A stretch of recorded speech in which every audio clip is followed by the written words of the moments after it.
To get started, I'm Allie. I am the host of Streams of Collective Consciousness. I'm excited to get started. There's a lot that we shall talk about. The European peoples, the European Council, I believe, have finally addressed textile waste and seem to have more of a formal plan on what to do to tackle that. There is also a bunch of things happening with the CFDA, which is a fashion council that's very prestigious. So we're going to look into that as well. And then continue on the conversation about garment labor rights. We've been having a lot of conversations about that lately, and I would love to continue that. I feel like the world is chaotic right now, but we're going to carry on and talk about sustainable fashion because that's mostly what I focus on. That's mostly what I do. So I'm happy to be here today. I go live usually Tuesdays and Thursdays, but my entire Wi-Fi was down because my electricity was not working. The entire neighborhood, their electricity was down for whatever reason. I don't know what happened. But I went to the bins in the morning, and then when I got back at like 1 p.m., it was down. So I was like, what do I do now? But yeah, there was nothing I could really do. So I took the day off, and I'm back here now. And I was supposed to stream on Wednesday, but I was feeling really sickly. I am feeling very sickly today. And I'll get into that later. But if you're new to Streams of Collective Consciousness, I talk about sustainable fashion. And here is the, if I can go back, here is the Canva deck. I always use this. This is something I always work out of. And I love it. It's giving me a way to like focus because I can go on a million tangents. And yeah, this is the flow. So basically I always start off with sustainable fashion, the breaking news of the day, and then more into eco / positive news. But there's not a lot of positive news right now. I felt like yesterday 9/11 was just filled with stuff from all across the world. But yeah, 4 to 7 usually is when I stream.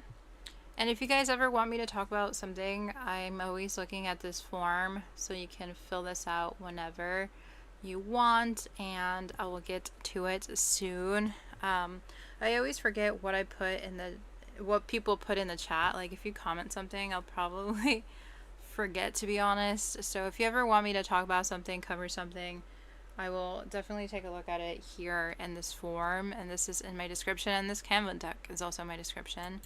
But let's get into the personal news. I'm gonna do something real quick because it's kind of bothering me, but give me 1 second and we'll get into personal news.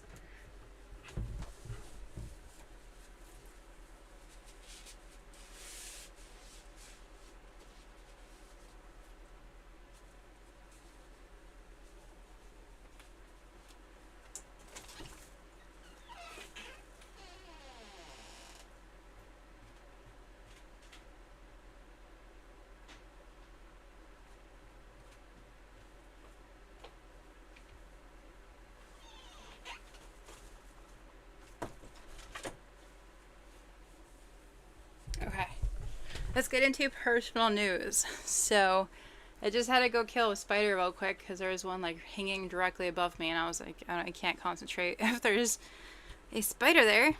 But yes, Friday vibes, spooky Friday spider vibes. But okay, so to start off, I do want to say that personally, I do think I need to get a new opportunity in life for money. But there's like this song on TikTok that's like how you can be sad both employed and unemployed, and that's definitely how I feel right now. It's like I'm lucky to be employed, but the jobs are rough right now and they don't pay enough. And I was really wishing for a really relaxing Friday, and I got almost the exact opposite. There's someone having like a psychotic breakdown today. They're acting very weird, and it wasn't the first time. They've been there in the past, but my other coworkers don't report anything. They're like 17, 18, 19. And I'm not saying that age is an indicator of like anything. It's just they're very young, and I feel like sometimes they just need an extra reminder that can be empowered to take action against creepy white men or creepy men in general. Like, you don't have to pay attention to men in general. Like, you don't have to. But they give men the benefit of the doubt a lot of the times. And so with this occurrence that happened to me today, I just got really pissed off because the man was weird. And it's not for me to stigmatize mental health. It's just, you can't continue to operate like this and think you're going to get away with it. And I think it's just better to report it so the person most likely can get help. And I reported it, and then I was talking to my coworkers, and they're like, "Oh, that happened to me too." I'm like, "Did you report it? Did you say anything?" No. I'm like, "Okay, why didn't you say anything then? Like, what are you waiting for?" So like, if you let something pass, like, most likely it'll continue again and again and again. And I mean, that's just like making more people suffer. So it's just better to address the issue head on and like not procrastinate basically on mental health. And yeah, they like made a whole situation of it, and I was like, I guess, quote unquote, like the victim of like inaction, which I really, really hate. But at a job filled with people, like, sometimes you have to be the one dealing with everyone. And I just had to deal with this person and ended up discovering that no one else had spoken up. And it's like, as a receptionist working with very young women, like, I feel more obligated to do something to like be like, no, this is wrong. If some creep is just coming in and doing whatever, no one is like really reporting it or saying anything. And I have social anxiety, so like when something happens, I'm more prone to talk about it because I want my safety insured. Like, the one thing I look for in a job most likely is safety. And if people can leave me alone, then I'll keep the job forever. Like, one of the main reasons I worked at a thrift store in Montana for such a long time was because, one, they left me alone, but two, I felt safe in that store. And I felt like the manager would like kind of pay attention to me, or at least believe me if I said something. And even though the pay was trash, like, that's why I stayed. And then today, some like leader from a university was like talking to me about, oh, you should go to college, because they're pretending I didn't go to college. I lied on my resume saying that I didn't have college because they don't hire you if you do have school. And it was this really egotistical guy who just was like, you should go because it's proven statistically that you're going to get a job with a degree, which maybe in the past was a good emphasis on why you should go to school. But like, if I want to do stuff that doesn't involve college, like, I'm not going to be proud of my college degree. Like, I don't, in retrospect, feel like I should have gone to school, but I didn't want to get into it with him, and he was just pissing me off. And I discovered that people in charge of universities, like the top-notch person, makes about $1 million a year. So if he's been in the position for like maybe 7 years, he's a multi-million-dollar person making kids go in debt for a chance to get a job, which I think is the biggest irony. So that's what I dealt with today. My head started really hurting. I'm very nonverbal as a person, so if this live stream seems a bit more off, it's just I'm not used to talking so much. And as a receptionist, like, your whole like life is to talk and to be social and to know everyone's business. And that's just really not who I am. So, but today I'm really excited to like cover some things nonetheless. And hopefully you kind of recognize my personality for what it is versus what I sometimes pretend to be, which is more extroverted or social. I feel like my room is a perfect example of like my two identities. It's like, I'm a very colorful, bright, happy person. Very cozy, I guess. My exterior is very cozy, very welcoming. But like today I'm just dressed as like who I really am. It's like toned down, but there's a bit of like something interesting there. But I would just have, I don't know how to describe it. I'm just kind of like a black cat, but sometimes I present myself as a golden retriever, and there's a dichotomy there, and that's kind of what I'm feeling in my job, especially because I'm like putting on a performance, and I'm really not the performance. I like to be the observer. And with this like guy from the university, I could tell he wanted a performance. He wanted like the best receptionist, and I'm like, I'm only getting paid $15 an hour, and you're a multi-millionaire. It doesn't take a lot of context clues to know that you earn a lot of money by your tailor-made shirt. So, but yeah, I'm excited for today's live stream. There's a lot of stuff that I do want to get into. I am a bit pissed because privileged people just love to test me and my patience, because I didn't know how to answer some of his questions, and he had never been to the gym, and he pays a lot of money for his students to access the gym. But how do you make a partnership without ever going to the gym? Like, it's making a blind business strategy. Like, actually do your research, and if you don't like something, go talk to the people in charge. Don't like test the receptionist. Like, I'm just a receptionist, and he had never been to the gym in the 7 years he was like in charge of the school. Like, bro, come on, do your research on your own. Stop bothering me.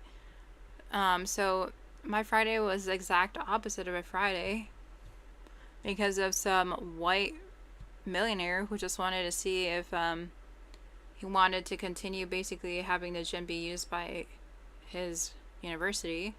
I could tell he was scheming. And I was like, I do not want to perform right now.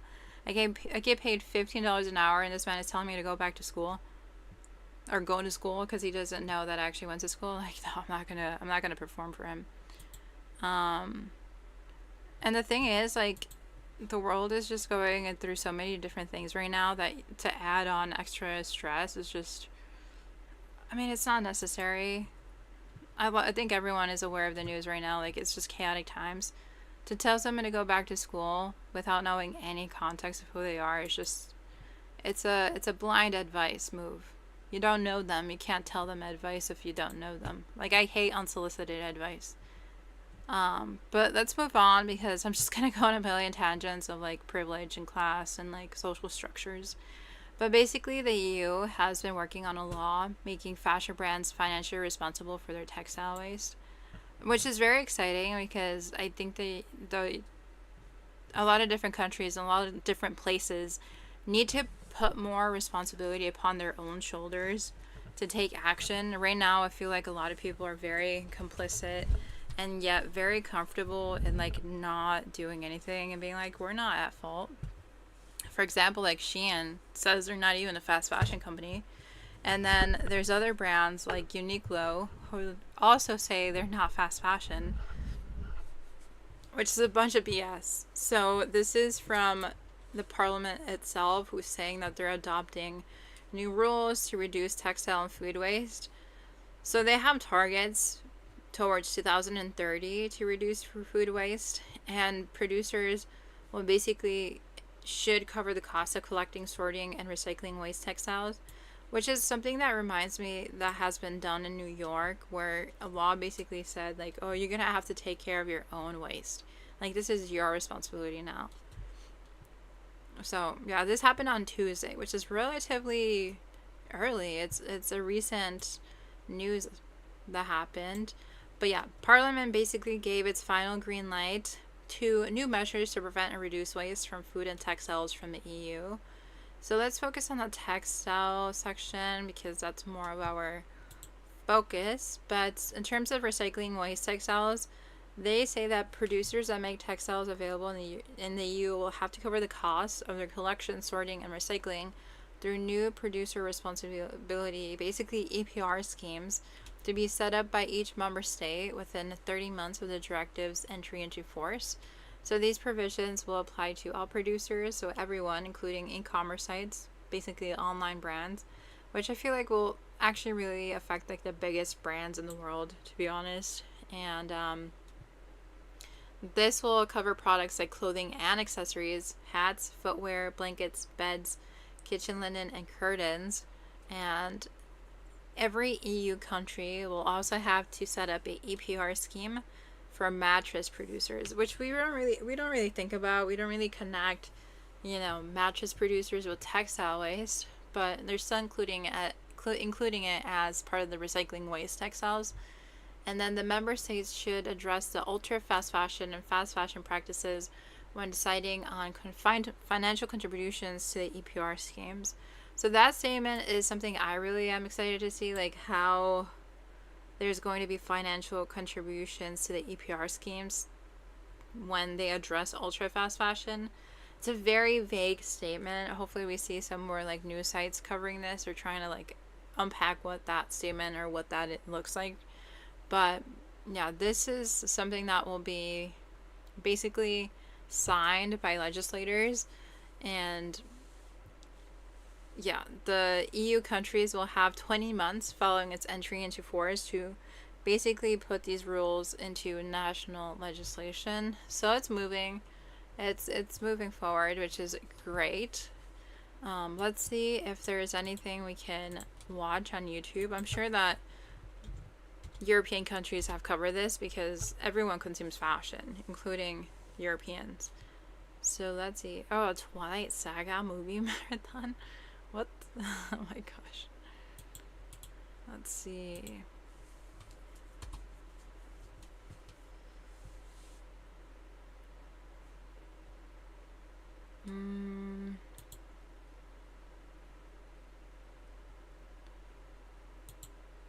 I attended a training about the new European Union Sustainable Textile Rules that was facilitated by the International Trade Center and the Ethical Fashion Initiative. Here are the highlights. The eco-design for sustainable products will require you... Okay, so that is not what we're really looking for. Let's see. But it does remind me of this. It's not in New York, it's in California. Basically, they're also addressing the waste in California as well, which is very similar. So let's definitely take a look at this. Textile waste ending up in landfills is a huge problem. So at the end of 2024 here in California, Senate Bill 707 was signed, which makes manufacturers start to put together a plan to take care of their textiles that are left behind, which is already happening in resale shops like this at Thrifty Threads in Encinitas.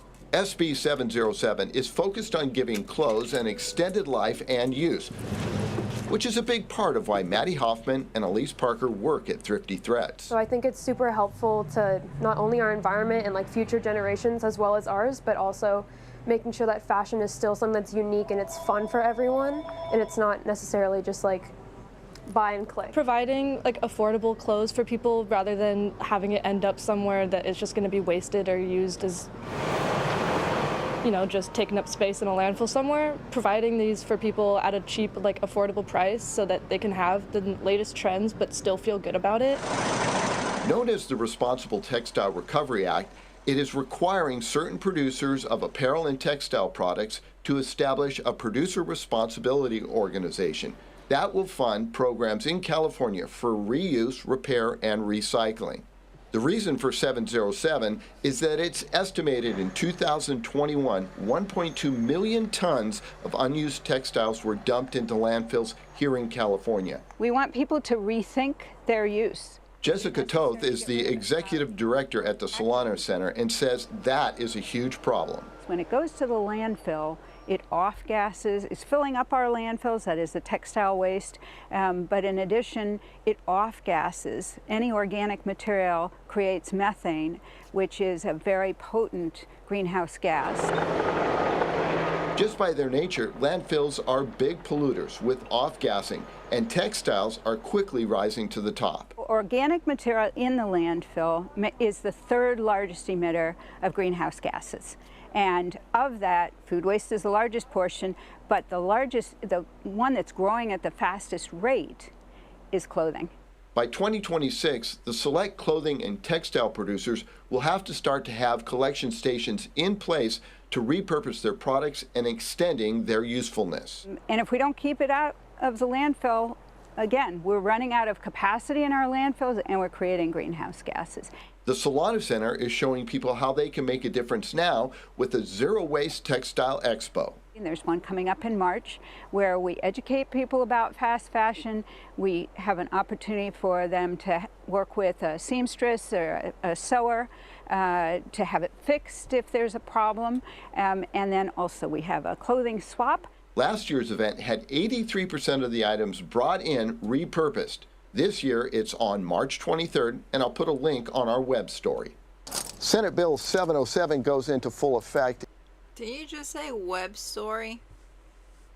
Did he mean website? Is he a journalist and doesn't know what a website is? Oh my gosh. In 2028, but you can start to do your part right now by shopping in resale shops like this, Thrifty Threads in Encinitas, and keep that unwanted clothes from ending up in the landfill. Sean Stiles, Earth 8. They said they did stuff that was affordable, but I saw belts for $15. I would never, ever buy a belt for $15. That's too overpriced. Okay, so that is not exactly what we were looking for, but it gives us an idea of the ideologies and what is going on with the textile waste. No one else has reported on this, so I am sure though that they're going to continue to cover this and examine how European countries are going to tackle textile waste, especially when the producers have to be the ones really taking accountability. But yeah, I'm excited to see this further broken down and figure out like how will this really look and play out. But for now, let's move on and talk about something else which I find very interesting and very important, given sustainable fashion is interchangeable with a lot of different issues. It's garment worker rights. So this one is an article by Labor Behind the Label. It almost rhymes. Labor Behind the Label. And they essentially released a press release where they're saying that Next escalates anti-union activity in Sri Lanka following closure of owned factory. So this was, again, September 9th that they released this. But basically, there's a trade union that reports that the brand Next further violated Sri Lanka's labor laws by withdrawing salary payments to 16 workers contesting the company's closure of its own production facility in Katanyaki on May 19th this year. Despite signing a collective bargaining agreement with this trade union, the billion-making UK retail giant closed the factory without any consultation with the union. Now they're again effectively unlawfully terminating the employment of 16 workers who are the union members challenging Next actions at a Sri Lankan Labor Department hearing.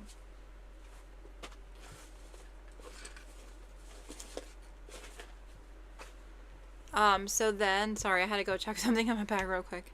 I thought I forgot my phone somewhere, but I have it. Okay, so it says a trade union that represents the workers and the international allies and then Clean Clothes campaign call on Next to immediately restore wage-free payments to 16 workers and engage with the trade union on factory closure.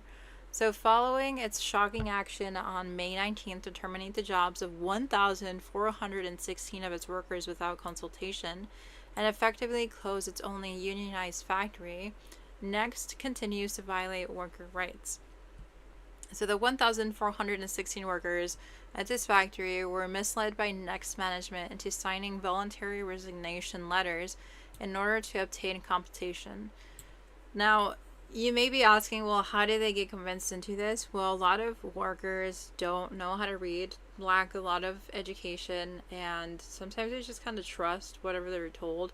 Like, if you don't know how to read and someone's like, oh, this is just a paper saying you're going to follow the rules, and you don't actually read it, then you're kind of signing something without really knowing what you're signing.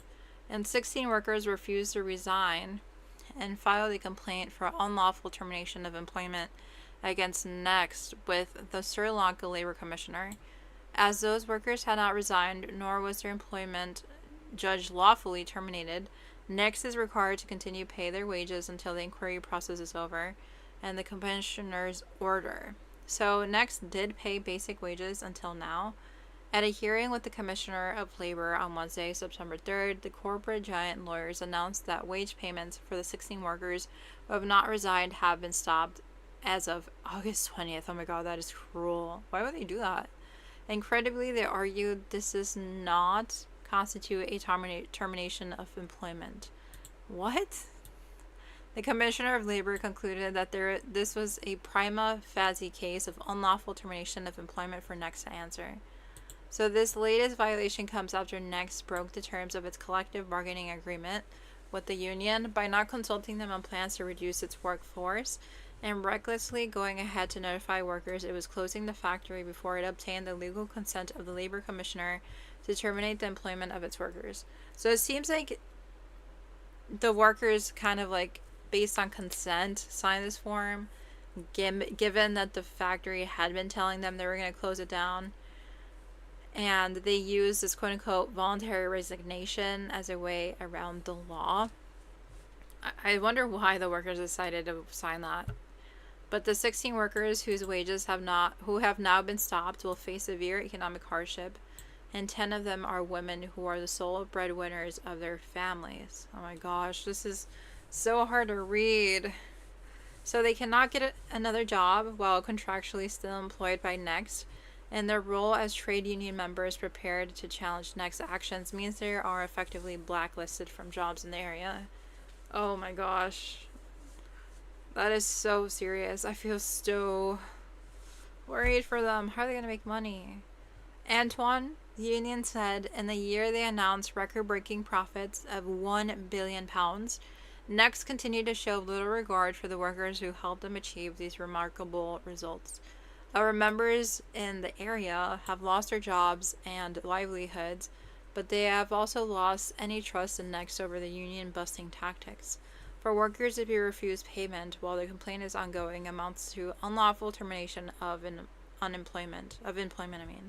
So Next may be a corporate giant, but we will not be silenced. We continue to fight for justice for our members and for the company that's supposed to commit to genuine worker rights. So let's see if they have posted any personal stories. They don't have a YouTube, but this was a very informative article. I wonder if there is a website that we can see from Next. I have not heard of this brand before. Next brand. Oh, okay, so they make clothing. Next.us make the latest fashion. Manually manage. Okay. Girls, boys, babies, women. It must be like fast fashion. So they made money, $1 billion, and they're refusing to keep their union workers, and they're not paying them, but they didn't fire them. So it's almost like they found another unlawful loophole to not address the union leaders and not pay them, which is a shame. I think it's just another prime example of how brands are going to go at any length to not pay their union workers or their union leaders and basically fire everyone if the factory is basically becoming unionized. Also, I do want to say, let's stretch this out like this so you can see a better close-up of the screen, because it is a far away process. Also, can you not believe, okay, I'm gonna go back to another thing, but can you believe it's 84 degrees in September? I'm based in Illinois, and I look down at how hot it is outside. It's 84 degrees. Oh my gosh, what is going on? What is going on with this world? But going back to this, I do say that there is such a need for union jobs in the garment industry. There is so much that we can accomplish as a whole if we all had union jobs. I think union jobs gets villainized, especially here in the United States, but I think it's basically a means to have a livable future. where we're paid justly for our work, where our rights are ensured. And honestly, it allows us to feel human, because right now what brands are doing to us, it's very inhumane. There is no chance that we're actually going to be happy in our job without rights. Like, if they don't allow us to have breaks, if they don't allow us to stretch, to go to the bathroom, to get properly paid, to leave at a decent hour in the day, like, those things actually really matter at the end of the day. Like, we need that to feel normal, to feel sane, to be healthy. But we villainize unions, saying, oh, they're just gonna take away opportunities or jobs from others, and brands are going to go bankrupt if you actually pay the workers more. And then there's this idea of like, you're lazy if you expect more money with less work in compensation for your hard work. But like, I think we should be making more money and work less. You know what I mean? Like, I think there's just all these weird ideas, and I don't understand them. Like, I don't really understand it. Like, I think we're all better off if we get paid more, right? Like, it goes back directly into the country. We have more spending power. We have more decision to be like, okay, like, I'm gonna buy this oat milk versus other one. Yeah, I am reading the chat. Hello. But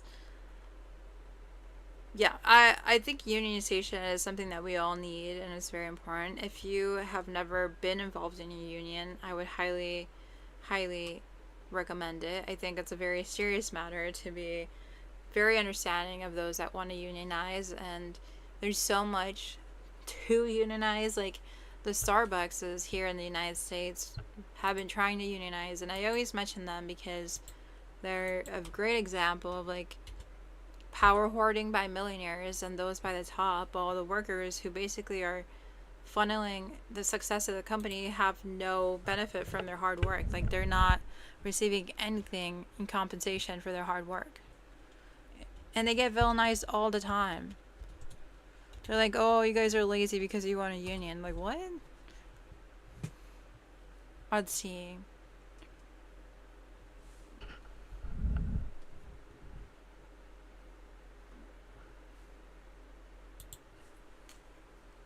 I think all of us went through a period of time of thinking, no, they can't be serious. We'd seen them kind of play this game multiple times. So I read the whole thing, and then I read it again, and I read it again. How do we know this is legitimate? How do we know this is being done in good faith? Somebody starts speaking, and I realize it's our campaign director. The words that she said will stick with me for a long time. She said, "The company has decided to stop fighting your union." And I think I paused and I was like, what? In late February, after 2.5 years of constant battles between Starbucks and unionizing workers, something unexpected happened. The world's biggest coffee chain asked the union to negotiate a first contract. So what changed? How did an upstart union get a $100 billion corporation to see the light, much less engage in a promising bargaining? When Starbucks approached the union in February, its track record, hundreds of illegal firings, crackdowns, store closures, And the thing is, like, there's so much work that has to go into getting unionizations. It's a lot of work. I used to be a tenant union organizer, and oh my gosh, to get housing rights in a world filled with monopolies and power hoarders and money hoarders is crazy. And someone says the corporations take the tips. I didn't even realize that. That's some evil corporation shit.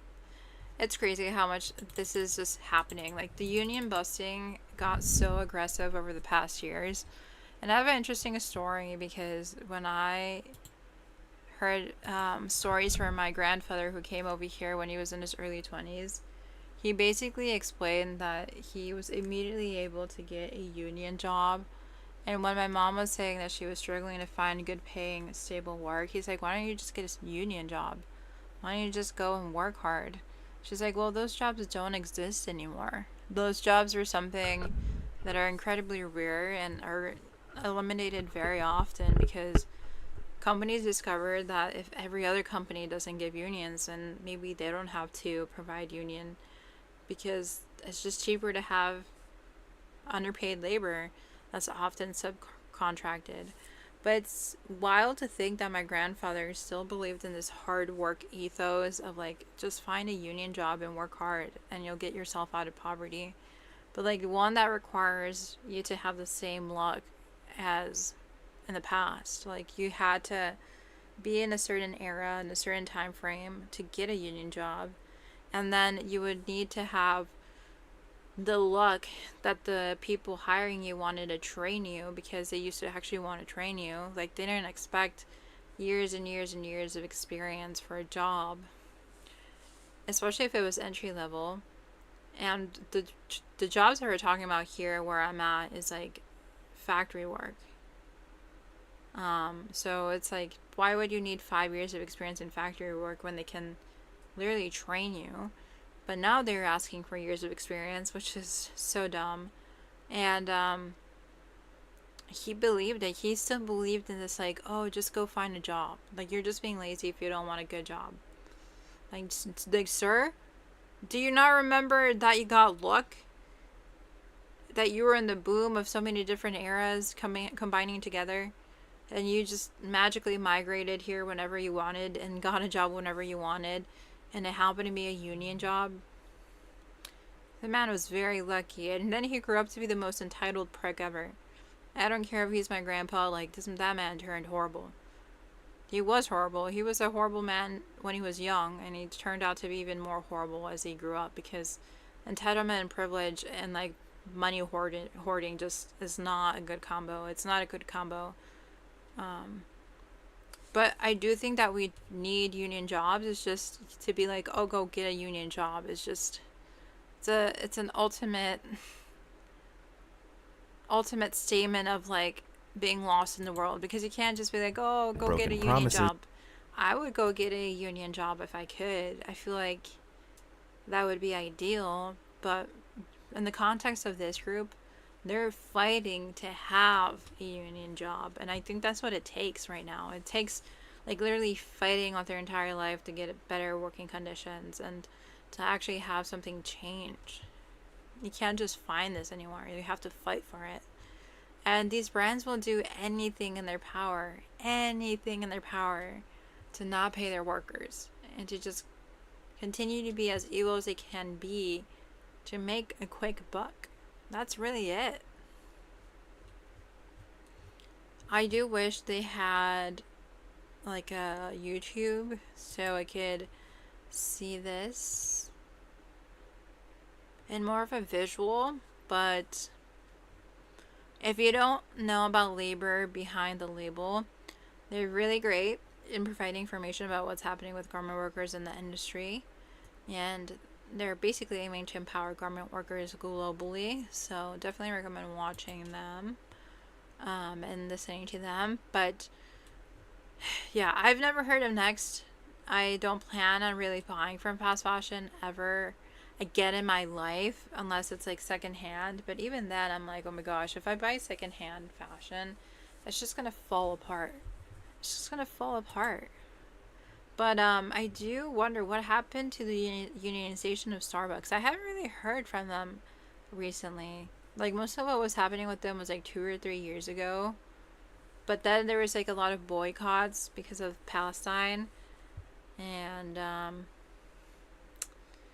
yeah, now I'm just like, oh, what happened? But if you want to keep track of unions in a different in a different way, why did it log out? You should definitely follow More Perfect Union.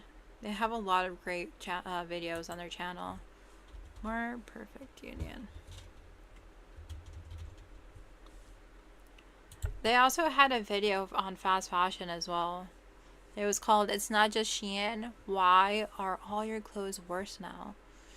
I remember kind of playing this a while ago, one of my first live streams, but it is a long watch. It's 19 minutes, but sometimes Definitely watch that if you want to learn more about fast fashion through a union sort of like journalist take. But yeah, they have a lot of interesting videos. National park rangers have a deer warning for Americans. Deer warning! So much to watch! They go into so many detail about so many different things. I feel like the biggest thing on everyone's mind right now is AI, like tech stuff. And it's like it's so detrimental to so many different communities. Oh, like I recently saw actually how there's like an AI data thing that you want to build in Brazil in the Amazon. Wait, for TikTok?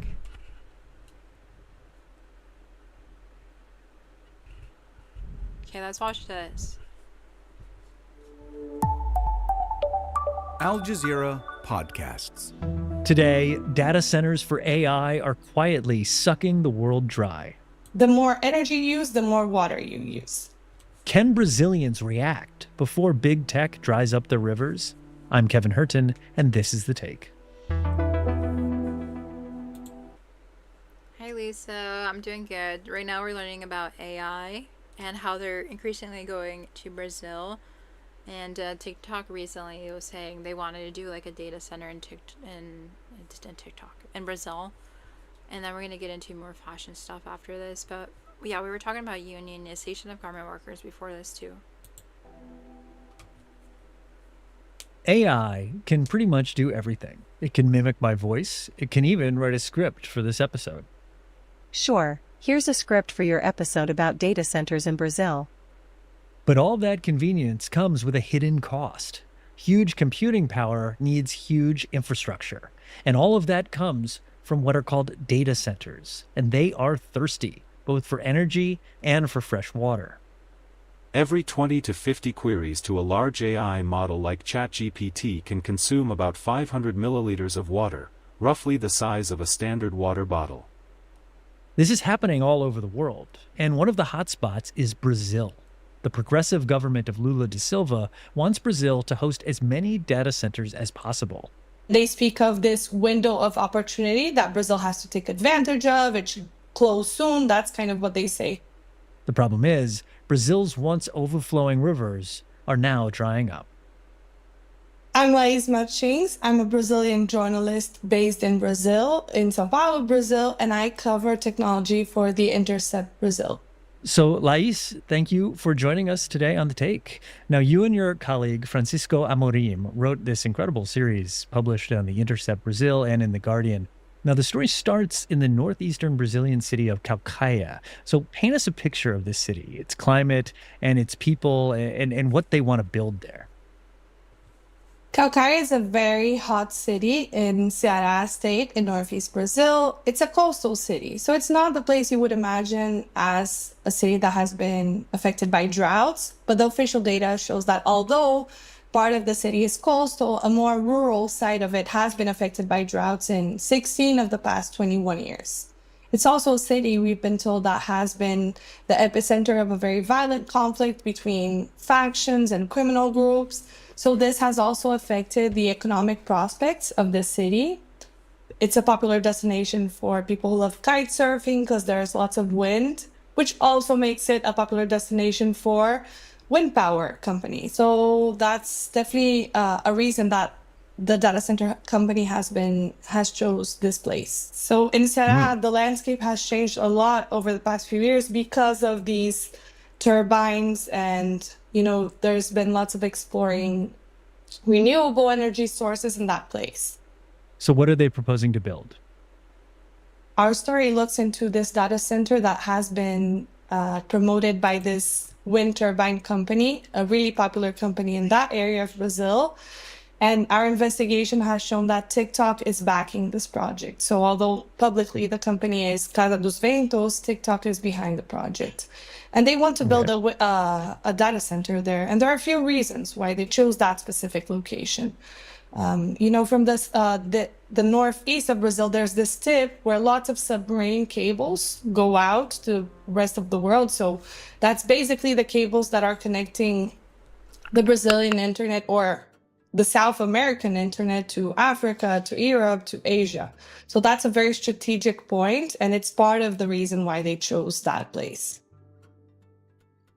Okay, so make the best possible case for building this data center from the people who think it's a really good idea. I assume jobs and economic opportunity are at the top of the list.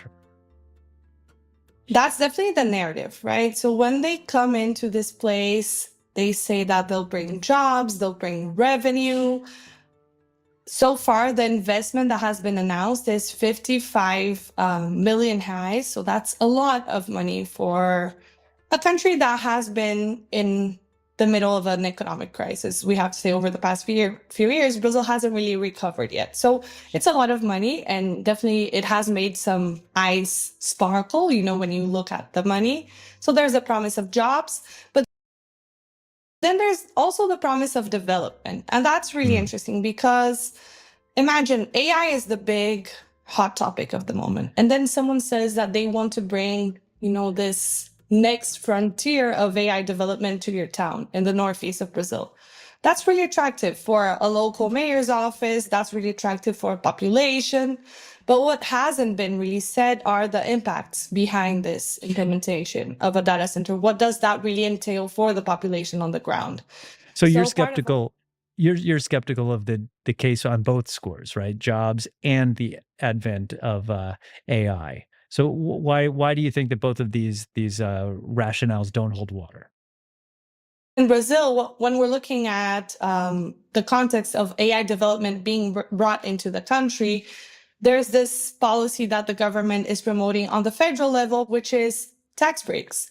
So in order to make Brazil attractive for these companies, they're giving up taxes, or they're telling companies, hey, it's okay, we don't really want to receive taxes in order for you to come and set up your operations in our country. But at the end of the day, it's not returning in revenue for the population, right? And when we look at jobs, we have examples from other countries, both neighboring countries like Chile, but also in the US, where this expansion of data centers is a bit more advanced, that data centers don't really need jobs. You don't need people working in data centers once they're completed. During the construction phase, you're right, you'll need plenty of people to bring it up from the ground, but once it's done, you'll need maybe 100 people for a really big data center. So we have to be skeptical, and we're telling the population this, right? So the economic case seems pretty shaky, but the environmental case is even worse. So what are the clear downsides in terms of environment? We also know globally that data centers use up lots of energy and water. And those things are both connected, right? You use up lots of energy because you have these supercomputers that are operating at a really massive capacity because they're processing data at a capacity that is maybe unknown to us, both for training AI, but also for processing and distributing other normal types of data. And then because these are supercomputers that are operating 24/7 on a very high capacity, that produces lots of heat. And you need to cool these servers and cool these warehouses, otherwise the computers will stop working, or even worse, they could catch fire. So then you need lots of water to cool the servers. And there are lots of ways to cool, like different methods that you could use to cool these warehouses. In all of them, you lose some level of water forever, right? Either in evaporation, or the water becomes what we call gray water, which is dirty water. So these things walk together. The more energy you use, the more water you use. And where is this water coming from? What isn't clear in this project that we've looked at in Caucaia, and also other projects other journalists are looking at globally, is where is the water coming from? In the case of Caucaia, there has been, I've heard there's a possibility they could use seawater, but then that would require another technology where you have to take out the salt of the water in order to be able to use. And I think that would be a very fair alternative. But the fact is that the population hasn't been told. We've tried to get access to this data, and we've also been unable. So right now we have more questions than answers about the environmental impact. And the project is just moving forward without these answers. And so how could that impact the local population? Why does TikTok and every single corporation have to always tackle the most vulnerable communities? Oh yeah, let's go to Amazon, the Amazon rainforest, Brazil, where they're already chopping down all the trees so we can continue to destroy their planet and do some data centers. Just topping off disaster upon disaster. Well, if you're taking water out of the soil, someone is going to be without water. And this is really serious in the case of Caucaia because people have already gone without water. You know, lack of water and scarcity is already a problem. So if you come with this factory, this problem that already existed could become even more serious. Oh my god, it's literally what I just said. That's crazy. Oh my gosh. Like, I didn't know this was even happening. 2 months ago they released it, so it was already an investigation by July of 2025. The thing is, like, AI came out of nowhere. It came out magically almost. One day we had ChatGPT and we just adopted it without really asking any sort of question of like, where is this coming from? How does this work? And we still don't know. I think a majority of us just think it's like some magical system like the internet that just feeds you everything that you want. And it almost feels like mythical when people are like, well, every time you search this amount of times, that's going to use this amount of water. Like, it's just, when you're just making a search on an app or on a website, you don't really contextualize the big picture, the usage of resources, nothing. So I love how this video is like breaking it down, but the use of water and why we need all those cords and wires is still very, very mysterious for me. And that's also the case for energy. A potential side effect would be that the energy cost for the local population rises. So it's not really fair that the population should bear the price or should pay the price for this installation that is not really giving back to the population. And I think that's very important to speak about data centers. You know, it's not a gain that is coming back. So less water in an already drought-stricken region, higher energy costs, and then you also have this factory, this big giant building. There's a lot of noise that goes with that too. Yeah. And that's an impact that we didn't even fact construction hasn't started yet. But based on examples from other countries, we know that it's really noisy. We know that, for example, during construction, you have to have these strong lights on the terrain at all times. So there's also light pollution.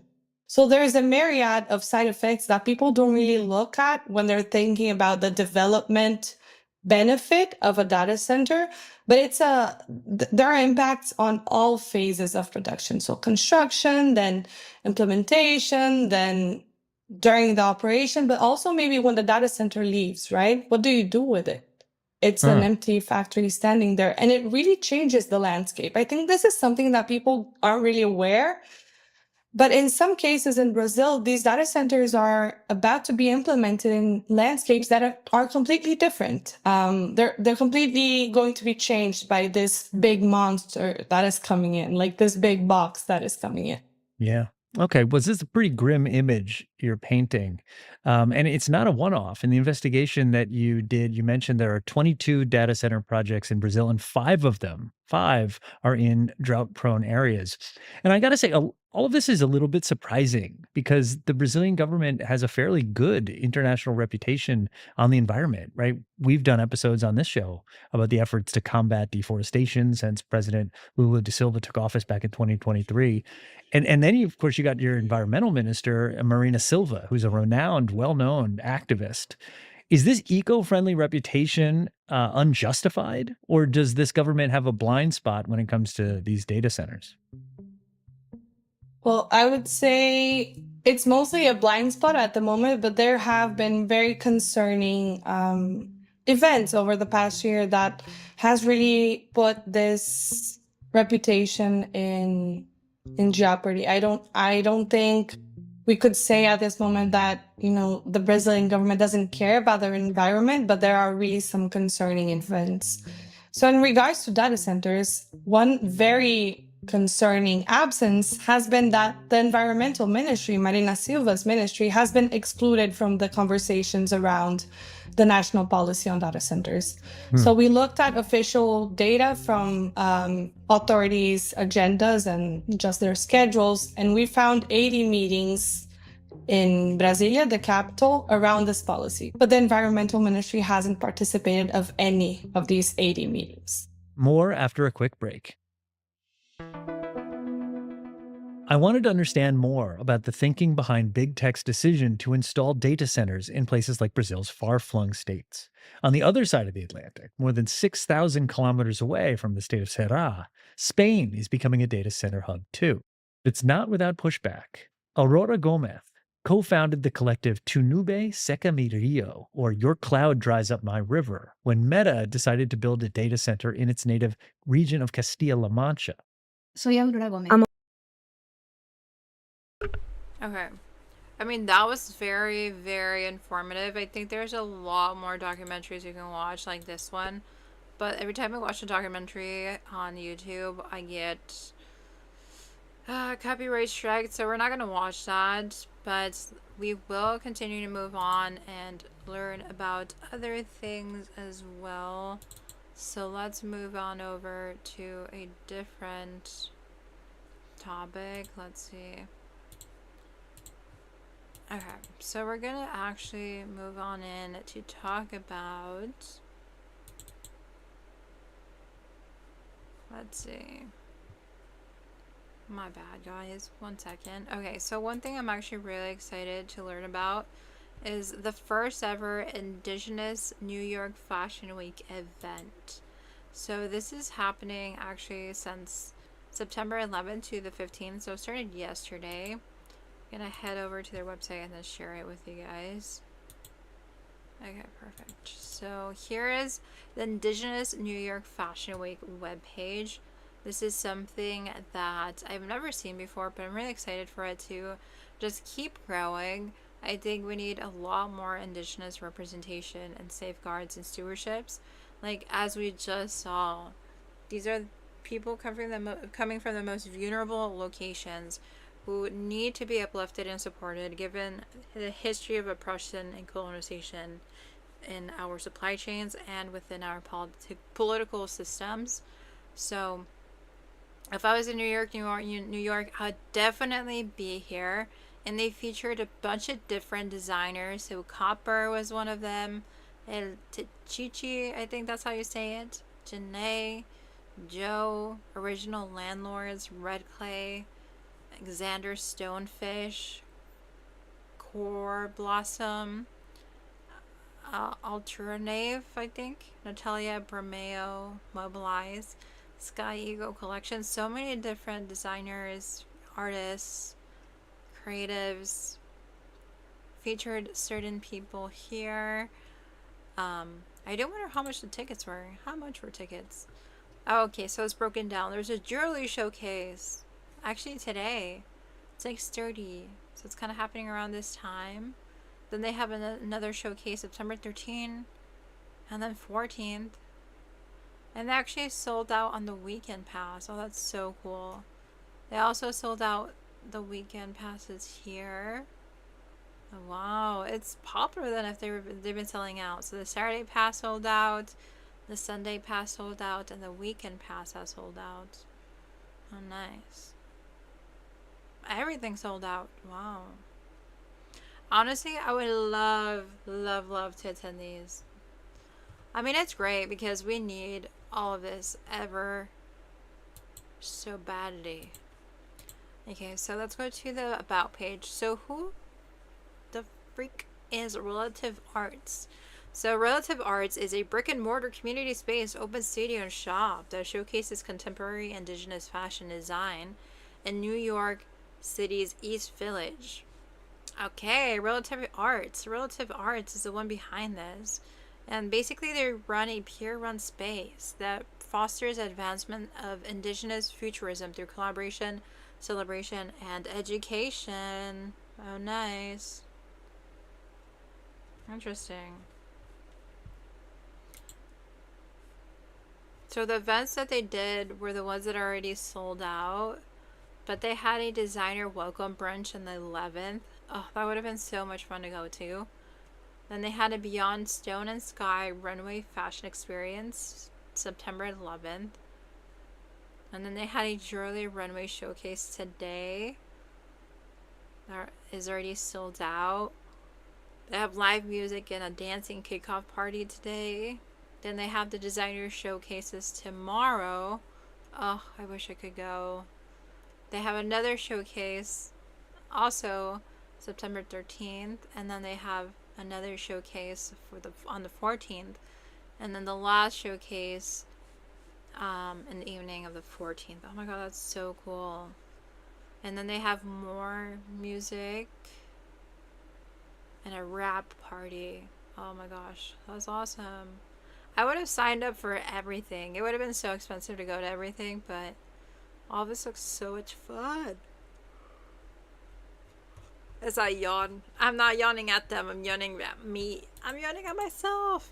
Join the team? Okay, you could have actually worked there. You could have been a dresser, front of house, production assistants, set production, hair and makeup assistants, shop and marketplace assistants, tech assistants. Wow, I love this. Huh. Wow. Could have had a media pass as well.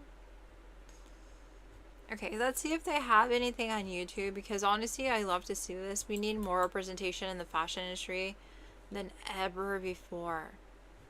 I want this to dominate New York Fashion Week every year. That'd be so much fun if this was like what we always saw in fashion shows and fashion weeks. It'd be brilliant works. Also, I noticed that I didn't really promote my YouTube live stream, and like no one is watching, but like with Twitch I didn't promote it there, and everyone's on there, which is very, very interesting indeed. I just wonder like where people come from, like where are they watching from and how they found the stream, because I usually promote it very heavily, and this time I didn't, and no one is on YouTube, so I don't think they're actually getting the notification themselves. Okay, let's see. Why does it keep changing? I hate this new feature where you like search something and it changes what you were searching for.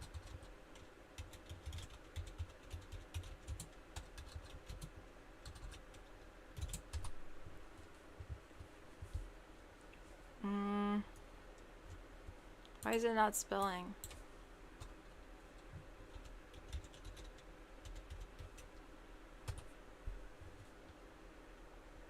Okay, so I don't know how to spell. Okay. I think I spelled it right. No, okay, there's no I in Indigenous. Okay, let's see. Okay, there it is. Let's watch this. Designers, directors, producers, and makeup artists have been working hard to set up the runway. This show follows the success of the second annual Native Fashion Week that took place in Santa Fe this May. This year has been one for the books for Indigenous fashion designers that are gaining recognition. Relative Arts in East Village of New York City says the inaugural Indigenous New York Fashion Week is taking place September 11th to 16th with runways at the Grace Exhibition Space and Lenapehoking. New York's Fashion Week begins tomorrow, and Relative Arts says the week is filled with programming that showcases Indigenous creativity across all disciplines, along with nonstop entertainment and celebrations. Oh my gosh, I love to see it. I love to see it. I think they stream New York Fashion Week, right? An hour and 21 minutes. Ooh, did we miss much? Did we miss much? Let's see what this is. International Heritage Fashion Week. There is so much going on with New York Fashion Week this week. This is a heritage week within New York Fashion Week. There's so many like sub-genres that I'm always confused what's going on. But this is cute. Okay, it's like from India, as we have a commercial. I usually go to like all these other fashion pages to figure out like what's going on, like FF channel. That's so good. I'm not subscribed on this one. I should just subscribe, but I am on my personal page, and there's so many designers to look at. Like if we were here all day, this is what we would be watching. Like Ralph Lauren released a new collection, Rachel Comey. I wonder, oh, this one looks, I like this one. This one looks kind of grungy. The thing is, I don't really watch fashion shows because of the music copyright, but I like the style that I saw from that one girl. Oh, that's so cool. I like the sparkles! The sparkles! Look at the sparkles! This is giving like grunge glam. This is exactly what I've been into. I recently discovered the term grunge glam, which is like dressing from the 90s, but using what you have in your closet already to make them the looks. But these models look like they have a curated, authentic feel.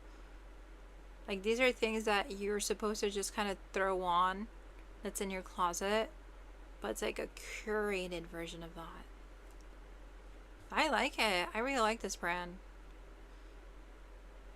It's like a 90s luxury grunge vibe.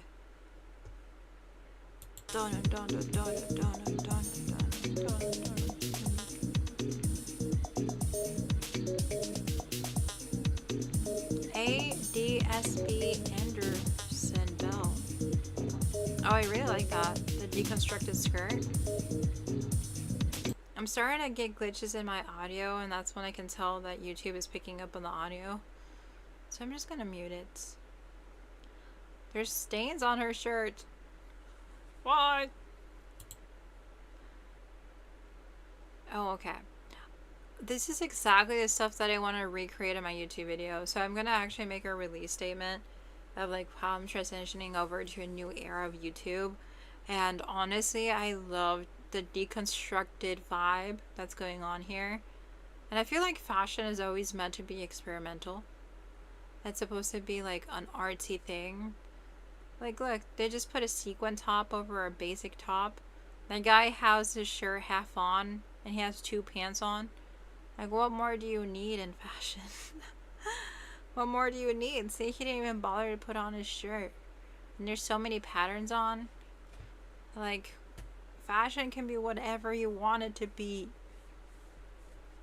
Oh, those shirts are pretty cool. There's no cohesion whatsoever. But I kind of like it. Oh, those pants. Super cute. I love those pants. We do have to do some research on this person. Oh my god, those pants that look dirty have been everywhere on TikTok. Oh, I love this one. The deconstructed dress with the cardigan and the boots. Yeah, I would wear that. That's a really cool look. I like that one a lot.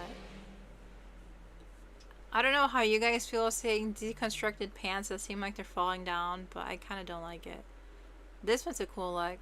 There's a lot of different layers to that one that I really liked. This one looks like a New York boy just going down, getting some snacks. This man put shorts over some pants. He has like 3 shirts on. This brand is fascinating. Honestly, I actually really love this. It kind of makes me uncomfortable because of all the textures. But if there was like more pastels in there, I'd be like totally down to support all of it. But it kind of looks like a preppy school that just kind of put too much layers on. Preppy 90s school. Oh, that's the vibe. I really like this. I like the jacket. To be honest, we could just buy this at the thrift store. Which is not the point of this designer, to be honest, but we can thrift this. We can just recreate these looks on our own. That was a pretty cool outfit. Oh my gosh, we need to wear 3 belts at the same time. Yes, 3 belts at the same time. That's the answer to fashion. These poor people have not eaten the entire day. I feel bad that they're so skinny. How are they so skinny? A It's the same music, guys. Oh, I like this one. This is a cool look. I like all the girl looks, yeah. All the girl looks are pretty cool. Not for sale. See, I would wear this. This is like my style. I would wear that immediately. ASAPly. That one is a bit too tomboyish, but kind of cool. This one is super cool. I love this one. I love the jacket, the skirt. It's giving like a good combo of masculine and feminine. Like a good leather jacket with a feminine skirt is the ultimate combination for me.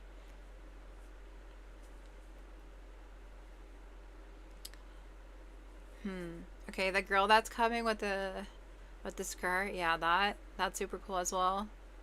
Yeah, the deconstructed look is something that I definitely want to play with, and I think we're gonna have that be seen in my YouTube video that I'm working on. Anderson. Oh, this look is cool. I like the accessories with the grungy t-shirt. That's a beautiful combo that I go for. We should definitely take a look at the background of this designer, and then we'll move on to some other news, because I am going to jump off a bit sooner than later just because I'm not feeling the best. But I've never heard of ABSB Anderson Bell. They have less than 1,000 followers or subscribers on YouTube, and then their website is this. What's his background? Oh, he only does men's? Oh, what a shame. What a shame. What a shame. That's fine. It's alright. I'm not gonna cry in bed. Oh my gosh, a skirt? How much is a skirt? How much is this in USD? Okay, let's go shopping. What if I want this dress? How much would this be? Let's do medium. Buy it now. How much would it be? It would translate over into a different language. It doesn't say, and I have to be a member. Wait, how much is this in USD? See, this is the thing. We need to upcycle our stuff, because there's way too many numbers. That is not a good number to look at. To USD. Let's see. Oh, $276? Not that bad compared to other luxury brands. Well, it's not that bad. Not that bad, actually. But I didn't see anything with Indigenous Fashion Week, sadly enough. I did want to see more coverage on it, but I do think because it just started yesterday, it's going to be a bit impossible to watch everything online. And all their fashion shows happen either today or tomorrow or the following days, so we'll wait to see if anything does come out. But yeah, I'm super stoked for this to continue to be something that happens every year, because we do need that representation. But let's move on. We're going to talk about a bit more stuff and then close the live stream. But I did want to talk about how there's an upcoming LA Denim Institute that is basically going to talk about denim, and they say that Los Angeles is like the place to have iconic denim moments, and will soon be home for this denim focused museum, and it will be called the Denim Institute Museum, and it will be open by next June. Next June we'll be able to see it, and it's basically it's created by a denim designer, and it'll be located in the Garment District in LA downtown. It'll be a singular space celebrating denim's history, including well-known brands, and educating visitors and students on denim making, which I find amazing. Honestly, I can't wait to go to this. Like, this just seems like the ultimate visit. Once I'm in LA, I'm definitely going to go visit this museum. Like, it's going to be on my to-do list.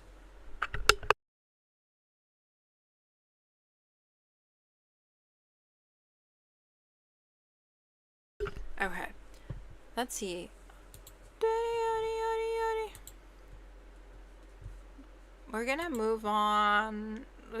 Oh my gosh, Peso Pluma. This is the thing that I wanted to talk about that I'm super excited to talk about. So Peso Pluma actually was named CFDA's first Mexican ambassador for New York Fashion Week. There's so much happening. Okay, let's see if CFDA actually does YouTube videos. I've never in my life noticed if they make YouTube videos until I started live streaming, but it's so helpful when people actually cover stuff. Like, actually super helpful. And then you get to see like who's really invested in like the good, like covering good news. Oh wait, okay, there's news about the New York Fashion Week. There's a shaky start to it. Uh-oh, drama.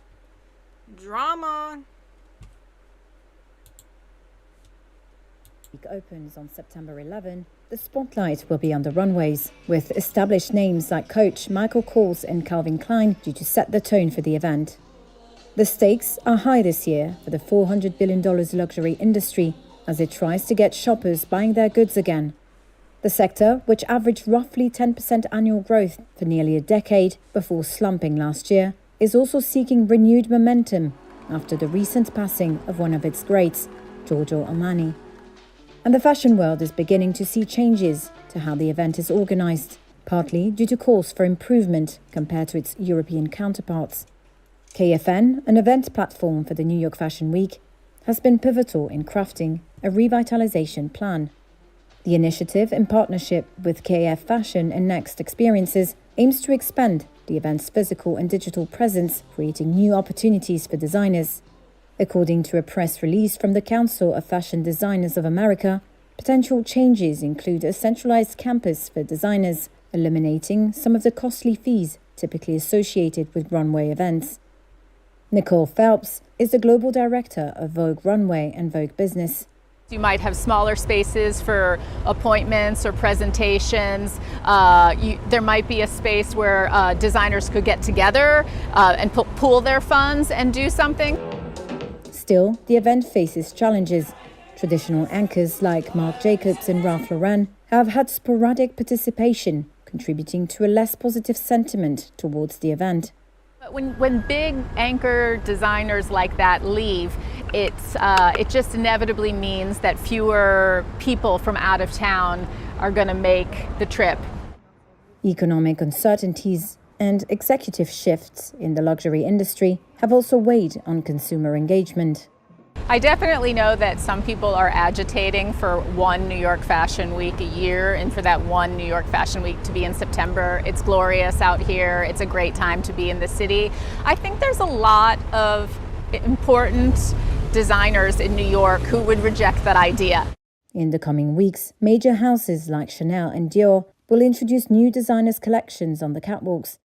They aim to reignite shopper interest in a sector navigating a turbulent stretch.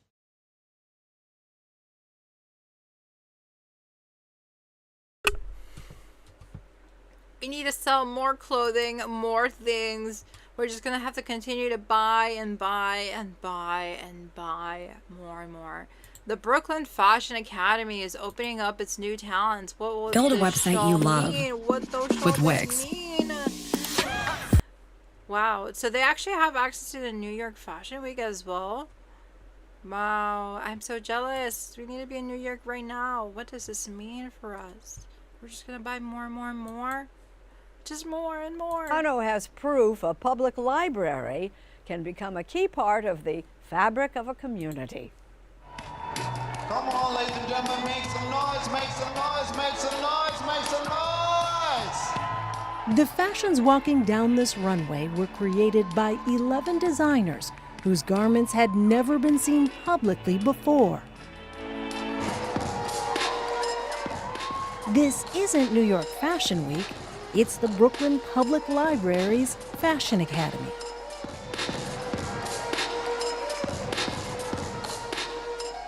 It was just such an amazing space. Lindsay Augustin and Winnie Seaclay founded the 16-week program, which is free for Brooklyn Public Library cardholders. Participants also need to live in the community and know how to sew. With fashion, it's such a gate-kept industry. It can feel really really hard to get in. You're not sure what to do, especially if you have talent. Without the right connections, without knowing the industry. Well, we'll give you the insights so you can do what you need to do to get in there. The Academy relies on the generosity of donors. In fact, the program isn't accepting more students until next year due to lack of funding. The thing is, with college, it's just so overrated because you can learn so many skills from people that know what they're doing. And usually you go to college to learn these skills, like from skilled people. It's just they overprice it so much. But I think they've essentially decentralized fashion education at a very affordable rate and at a very accessible location, to the point where it's so popular they're no longer accepting applicants until next year. So maybe it begins to, well, I cannot talk. It begins to become a replication of colleges or universities because of how limited it has become. But I do think what they have going on is very needed, and hopefully they can provide services to more people, to open up more room for talent, because college can really be very inaccessible for the majority of low-income individuals. What kind of operating budget do you have? We started out with $15,000 to make all of this happen, if you can imagine. So we had a lot of donations. Who has designed a collection before? To help guide the students, Augustine turned to designer and Project Runway All-Stars alum Benjamin Mack. My dress is wicked. She's wicked here, she has a split here, she's wicked there. And I laid it all out from beginning to end, and he was in shock. He said he was sold, but he was also in shock because he goes, "You really just walked in here and waited." Lindsay's got a really great energy, and I think that her enthusiasm for the project was quite positive. If something feels good, I've got no problem in just saying yes. That was 8 years ago. Mack is now a fixture, drawing out designers' creativity. I just don't know how I'm gonna like cut it out and like make the shape of it, kind of. Well, that's okay. You don't have to know today. When I see their face light up when they're talking about an idea, that's when I like grab that. I'm like, okay, we're running with that. Like, that's the bit that we're going to try and grow. Growing is the goal for these students who bring a wide range of work and life experience. My name is Regina Spann. I'm 51 years old. Occupation is human resources. I am Swanetta Hunt. I am 24. I am a wardrobe stylist and a fashion designer. I'm Victoria Araskina. I'm 27. I'm coming from the industry of facade engineering. Like their backgrounds, their reasons for joining the academy vary. Regina Spann followed a traditional career path for years. Why did you apply? I've always did what I was supposed to do, which is go to school, go to college, get a degree, get a job, but I wanted to do something I was truly passionate about. Lamika Pugh heard about the academy years ago. I applied, I got in, and then I was too nervous, so I dropped out. So this year, I kind of like made a dedication that I was gonna try it again. This is kind of like my second chance. The students all take the same first steps, turning ideas into something tangible, a sketch. I put it on a skirt with a top, but I'm not really sure that's what it's gonna be. This I don't need much fabric on. This I only need like 2 yards maybe. 2 yards? Okay. Yeah. After drawing their designs, the students search for materials. Wow, that's such a good color. Maybe screen printing on top of it, but I'm nervous. Then the designers, including Swanetta Hunt, begin construction. She credits a relative with encouraging her to explore what the library had to offer. My sister, she's a librarian. She always just seeks out all the libraries that are near me. She always says, just go in there, you'll find so many opportunities. Benjamin Mack encourages students to take them. There's another piece on this side, right? So it can be coming like that, right? And to consider questions. Wait. Watching this makes me realize how little I know about fashion design. And if like my whole trajectory as a YouTuber will be like upcycling and design, I think I'm signing myself up for something I have no clue what I'm signing myself up for. Which I love. Actually, I love a good challenge. Like, YouTube in itself is already a massive challenge. I am not a good live streamer in my opinion because I'm very introverted and I'd rather like watch something versus like give opinions on it.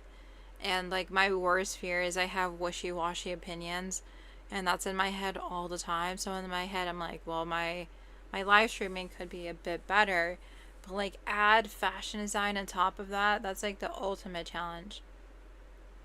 I love it though. Like, I'm gonna mess up so bad and no one's gonna tell me how to like do it better.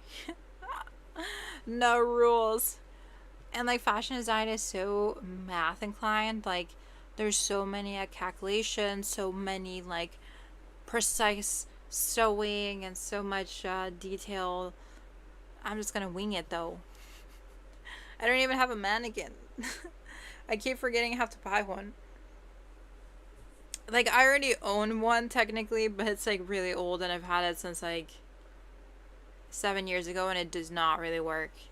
So, wishing me luck. Wish me luck. Beyond the nuts and bolts of making garments. What is your message? As a fashion designer, you need to have a message. Yes, you can make a beautiful piece, but what are you trying to tell people, tell the world? And I think that's like the one thing that he was pushing us to do.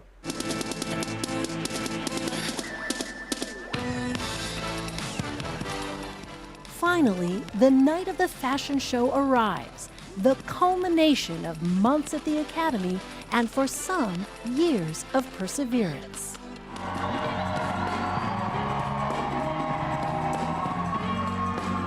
Once again, make some noise for Regina's band. Make some noise.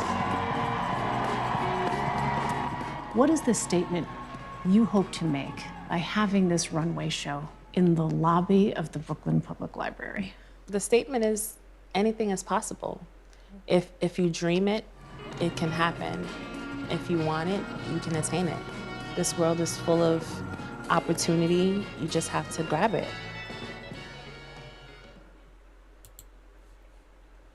Yes, sir. Oh, that was so wholesome. See, I would go to that fashion show versus any New York Fashion Week event. But I do want to talk about how Peso Pluma, Mr. Peso Pluma, the 26-year-old, he does not look 26 to me. He looks way older. But he was named the first Mexican ambassador for New York Fashion Week. It was long overdue, but basically he's going to be adding this to his credentials. So the Council of Fashion Designers of America has given him this title back on September 8th. And Peso will be joining the CFDA chairman Thom Browne, designer Michael Kors, and Anna Sue, and other fellow ambassadors all together, and they're going to basically showcase influence. And his influence is his music and his style, and basically he's meant to introduce Mexican culture to more of a worldwide audience. And press materials, that Hollywood singer is actually been playing a lot of Mexican musical elements into fashion stages, so it may make sense, you know, like he's already had a history of like using his music for influence. He plays it all the time in fashion related events, so from what the article says, it may be a good fit. But like, wasn't he in some controversy recently? Didn't I see something about him not being in good terms with others? Or was that like rage baiting on TikTok? Because TikTok has like the most random rumors all the time. I'm also going to not share my screen because TikTok has the most random stuff playing whenever I open. Yeah, that's random. That's just random. Okay, I'm opening it up. Let's see what comes up for Peso Pluma. Yes, okay, let's go over to TikTok because that is the only location that I can see videos about this. CFDA at the Fashion Week in the Rockefeller Center in New York.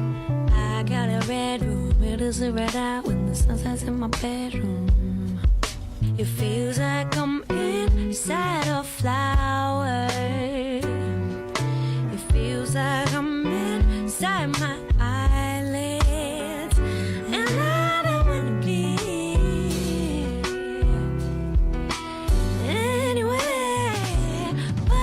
I'm Peso Pluma. I'm here. I can't believe he's 26 years old. He's so young.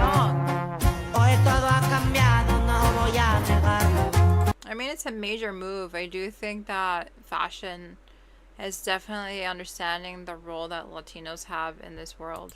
Peso Pluma acaba de hacer historia al convertirse en el primer mexicano nombrado embajador por el Consejo de Diseñadores de Moda de Estados Unidos, de la Semana de la Moda de Nueva York, uno de los eventos de moda más importantes del mundo donde se presentan colecciones de diseñadores para distintas temporadas. Con solo 26 años, el cantante de Guadalajara será la imagen oficial de la temporada Primavera-Verano 2026 que arranca este 11 de septiembre. Y estará junto a figuras del consejo como el presidente Tom Brown, los diseñadores Michael Kors y Anna Sue, además de otros embajadores como la modelo Anok Jai y la cantante Joe Miko. El comunicado señala que el nombramiento representa la creciente influencia de la música y cultura latina en el panorama global de la moda. Wow! They're hyping him up! They're hyping him up! This is like behind the scenes.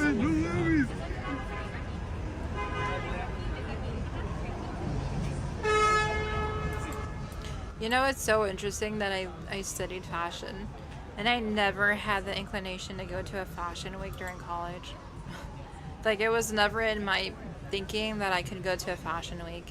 Like, I just thought that was for other people and that I can only really work in the industry but not really attend any of these things.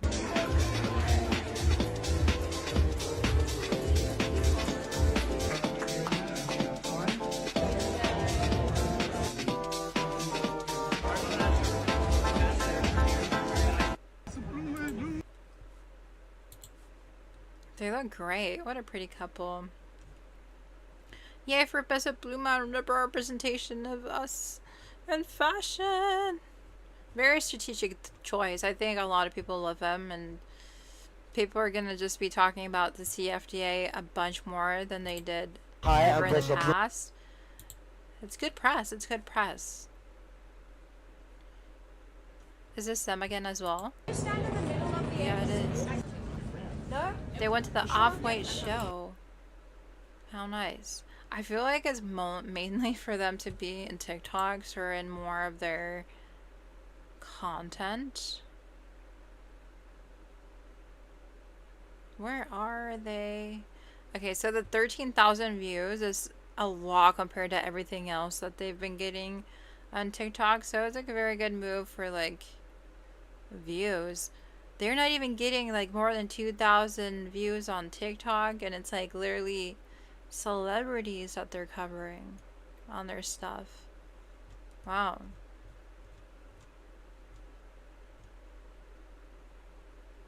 No wonder they need more influencers and celebrities within the work that they do.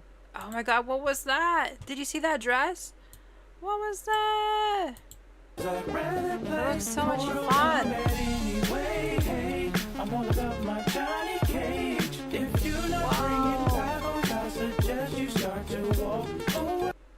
What?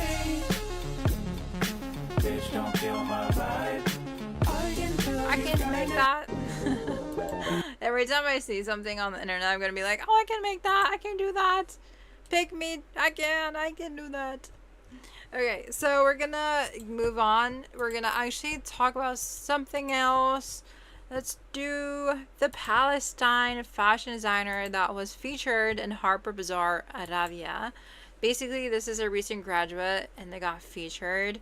They have a collection that proves the cultural power of clothing. So they have a lot of embroidery, and they have a jacket of 500,000 rubber bands and a shawl knitted by his mother. Ayham Hassan Central St. Martin's graduate collection was a masterclass in symbolism and a love letter to Palestine. They say, I don't believe fashion exists just to be beautiful. It has to deliver a message. It has to provoke something, said Palestinian designer Ayham Hassan. That belief forms the backbone of immortal magenta, the color that doesn't exist. His graduate collection from Central St. Martin's, at once poetic and confrontational, it's a culmination of struggle and identity expressed through garments that speak louder than words. From a hand-knit shawl made from his mother in Ramallah To embroidery smuggled across borders, Ayham's collection isn't just about clothes, it's about what they carry. Every detail, be it the shade of magenta to the embroidery threads and rubber bands, has something to say about his homeland. This is one piece. I mean, it's very beautiful. It's very avant-garde, but very beautiful nonetheless. And he was born and raised in Ramallah, and his entry into fashion was anything but conventional. In a world where offbeat careers like fashion were rarely discussed, his creative awakening came through pop culture and observing everything around him. There wasn't much of a design scene, but there was so much character. I was fascinated by the way people behave, how they dress for weddings or funerals, he explains. It was performance, pop videos, and later Alexander McQueen that opened up a world of fashion as storytelling. He recalls seeing the iconic Armadillo heel on Lady Gaga in her Bad Romance video, which further sparked his curiosity. I mean, his work is beautiful. Like, it's very compelling to look at. Like, this in itself is saying a story, and you're trying to figure out, like, what is she looking at? Why is she wearing this? What's going on? She looks almost wistful and sad. Almost like she's thinking about something that only she can tell what she's thinking about, but it's very compelling. But he explains that while studying at Birzeit University, he learned the political and cultural weight of clothing and began to understand that there are archives and even awards for archiving. There's politics behind all of this, behind museums, galleries, who gets funding, he explains. It was during this time that he crossed paths with loaded anti-fashion designer Omar Nasir Khoury, who became his mentor and steered the young creative's ambitions in a new direction. Omar encouraged him to apply to Central St. Martin's, a goal that had once felt out of reach. Determined, Ayham began building his portfolio and launched a crowdfunding campaign to finance the move. The effort quickly gained traction. So I will definitely take a look at this designer because I have not heard of him. But yeah, I love this color. It's beautiful. I don't know what this is. I think it's a belt. But a publication featured his work alongside a GoFundMe link, and when Bella Hadid reposted it, everything changed. The campaign went viral, securing the funds he needed to begin his journey in London. And millions saw the stories and liked the Instagram post. Bella Hadid shared it, and then she followed me, which was unbelievable. Not long after I got the call, they said, make sure you bring an umbrella. London is rainy, and that's when it hit me. I was going to London. Oh, that's awesome. I love this top. I love this. I would wear that. So he began his BA in women's wear at one of the most prestigious fashion institutes in the world, where the acceptance rate hovers around 6%, and the pressure was high, as were the expectations. The final years where everything speaks, as students began developing their graduate collections, and he didn't know where to start. The war in Palestine had him grief-stricken and worried for the safety of his family and loved ones in the West Bank. I was forced to be inspired for this collection. I had to think about how I could motivate myself as a creative who has something to say. Immortal Magenta came because I was looking at all the pivotal moments where history failed us and where everything started again, he explains. And so began his deep dive into the Palestinian heritage of crafts, with the magenta color symbolizing struggle and resilience. His research into traditional motifs was shaped in part by time spent with Maha Abu Shushi, a renowned historic Thobes collector whose work is preserving Palestinian dress, which offers a key source of inspiration. So traditional motifs, dresses, and tales manic nearly became a point of reference where each layer tells a tale. I love this. It's very metaphorical of what's happening, and I'm sure he did it for a reason. There's just so much going on in Palestine right now. And one of the most powerful pieces in his collection is the final look, a magenta embroidered shawl layered over shield tulle. The Tetris embroidery was created over 3 months by 8. Oh my god. The embroidery was created over 3 months by 8 Palestinian women across villages, and it was really important for him to work with artisans he had previously collaborated with, whose skills shaped his understanding of archival research and garment construction. From a distance, it looks like print, but every cross-stitch is done by hand, with each artisan adding their interpretation, and I wanted to showcase my country and its craftsmanship. So it's this. With conventional shipping impossible, the fabric traveled much like its people do, across checkpoints, under scrutiny, and by hand. He added that since Palestine is not recognized as a country in shipping, his garments had a lengthy journey from Egypt to Amman and then London. So the embroidery went through what we go through, says Ayham. It was searched and questioned. Another shawl, hand knit by his mother, adds a further layer of emotional depth to his collection. It was made by locally sourced wool, features vivid magenta stripes inspired by the Majalawi thobe, embroidered by motifs of dancing birds and bullet flowers of Gaza. And then one of the heaviest pieces, this one, both physically and metaphorically, was a conceptual overlay created out of 500,000 rubber bands, an ode to the slingshots children in Palestine once used during uprisings. It smells like rubber, it smells like protest, and when you wear it, it weighs over 15 kilos. Your vines pop. But that's the point. It's not meant to be comfortable. It's a performance, he elaborates. Another standout is the puffer jacket inspired by press vests worn by journalists in conflict zones. Its exaggerated volume and rectangular cut are shaped by embroidery from Gaza, which forces the fabric to drape in unexpected ways. The press vest is meant to protect, yet in Palestine it's still targeted. I exaggerated its proportions to give it a majestic presence, like a warrior that has been hit many times. Beneath the jacket was a paper-thin skirt that moved with the faintest shift of air, its fragility a deliberate counterpoint to the bulk above. The pairing captured one of the collection's most powerful themes, that strength and vulnerability can coexist. Metallic silver triangles embossed on the skirt spoke of centuries-old amulets worn for protection.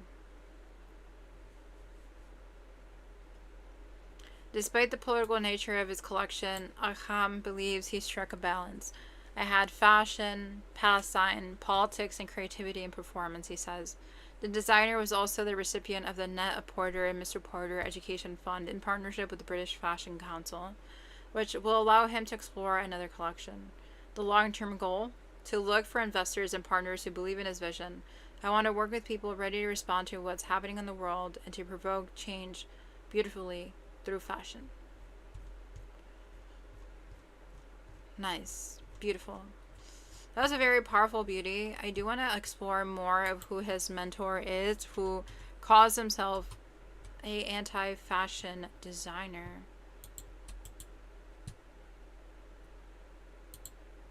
Oh, what is this? Fast fashion is terrible? Wow, L'Oreal Paris, how did you do that? Cannot believe it stayed on. I used the L'Oreal. Welcome back to the Papa Meat channel. To know that there's skibbity toilet and Okay, let's go back to the designer. Embroidery from Palestine, crafting conversations.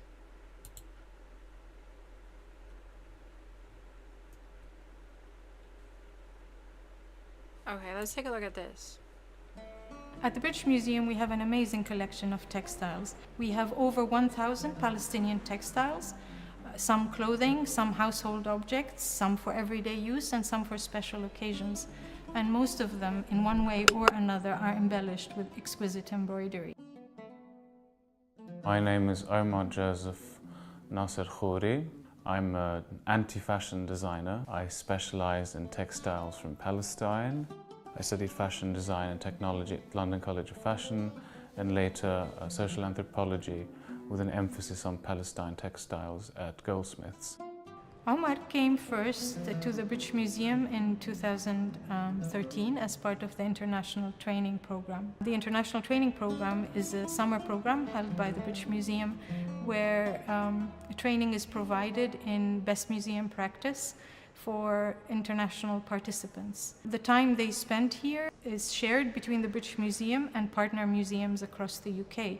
And the aim and goal of the project is to create a global network of colleagues that transcends cultural and geographical boundaries. the Palestine Exploration Fund was set up in 1865 by a group of Victorian gentlemen who came from practically every professional walk of life you can imagine. And the aim of the society was to physically map and record the Holy Land, as it's often termed, the area of the southern Levant, in a scientific, measured and methodical way. I became aware of the Palestine Exploration Fund during my time at the International Training Program in 2013. We did a visit to the PEF and I met Felicity and saw the library and parts of the collection. Since then I wanted to actually do something with the Palestine Exploration Fund because of their specialized information and interest in Palestine.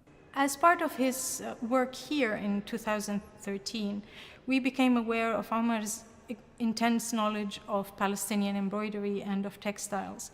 And this led to the idea of a legacy project whereby Omar could come to the British Museum and help us with our database and help us update the records for the Palestinian textiles.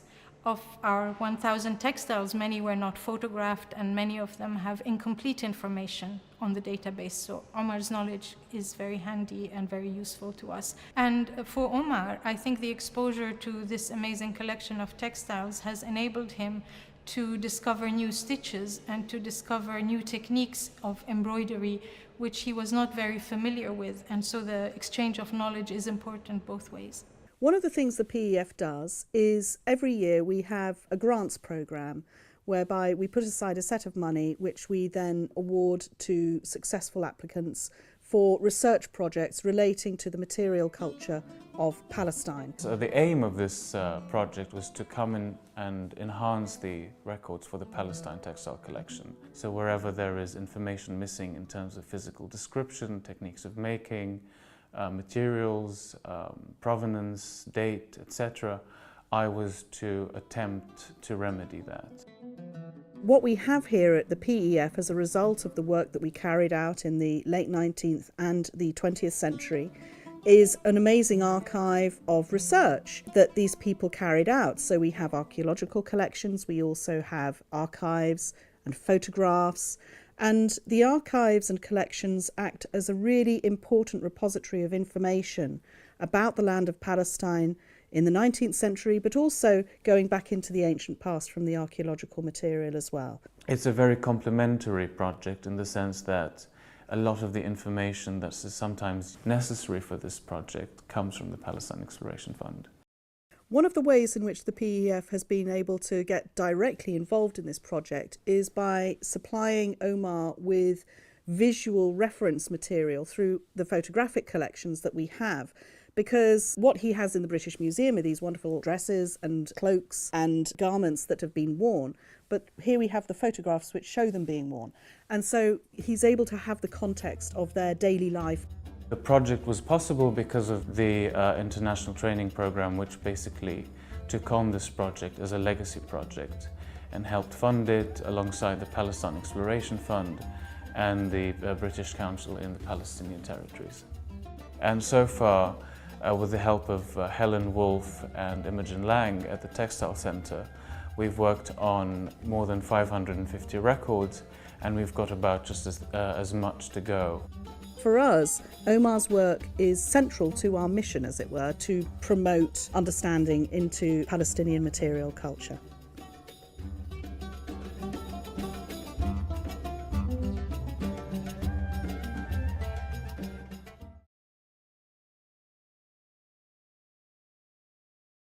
A man that knows fashion. What a green flag.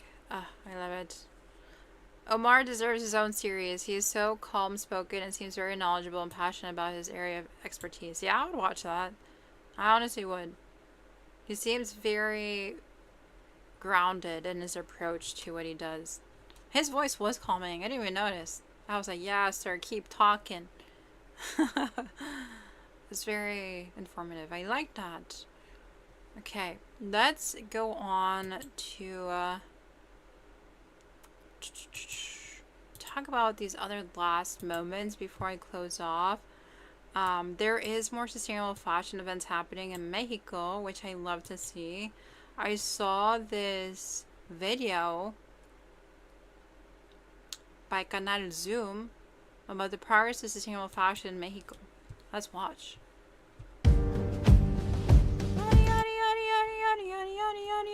I don't want it auto-dubbed. Why does it auto-dub it? Don't auto-dub it.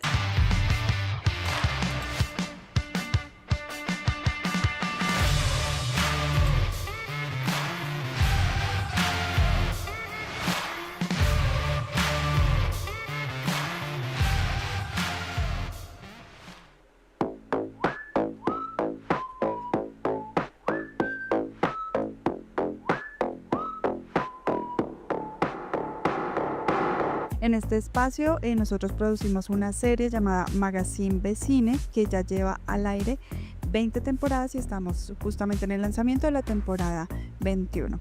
Esto es producido por practicantes, estudiantes de último semestre. Este espacio impacta de manera muy positiva a los practicantes porque les permite tener una experiencia real de producción y les acerca cada vez más a un nivel más profesional en sus carreras. La temporada 21 trata sobre los estilos, la variedad de estilos que podemos ver en la ciudad de Bogotá. Nosotros realizamos como una salida de campo para poder observar varias cosas que se puedan relatar desde el audiovisual y cosas que para nuestro público objetivo, que son los jóvenes, fueran llamativas, importantes.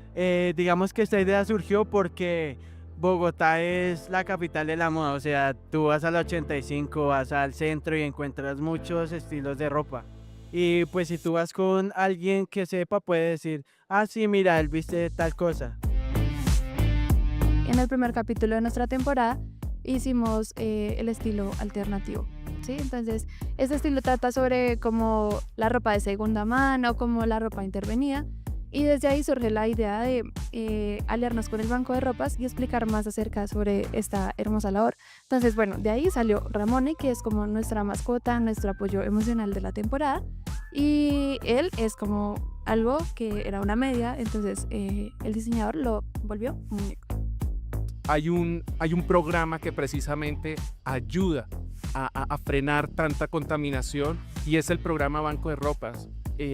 Estamos muy agradecidos precisamente porque este espacio permite ver cómo el Banco de Ropas hace redistribución de las donaciones que llegan a nuestras instalaciones, que lo hacemos por medio de las misiones humanitarias, que lo hacemos apoyando las fundaciones a nivel nacional y por último a través de las ventas en nuestros roperos, que es un ejercicio de economía solidaria que permite acceder a las personas que no tienen los recursos a prendas dignas.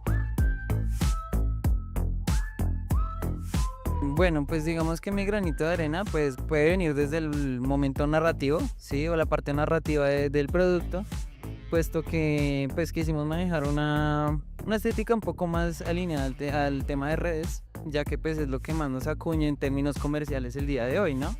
Cortinillas, intros, créditos, siempre alineándolo pues a una estética, como que todos siguieron una misma línea, y las cortinillas, créditos fueron también cambiando, digamos que por capítulo, de acuerdo a el estilo que estuviésemos realizando. Quisiera destacar algo que ocurrió en la temporada número 20, es este ritmo de montaje que manejaron. Eso me pareció un salto muy alto, también de sus capítulos especiales.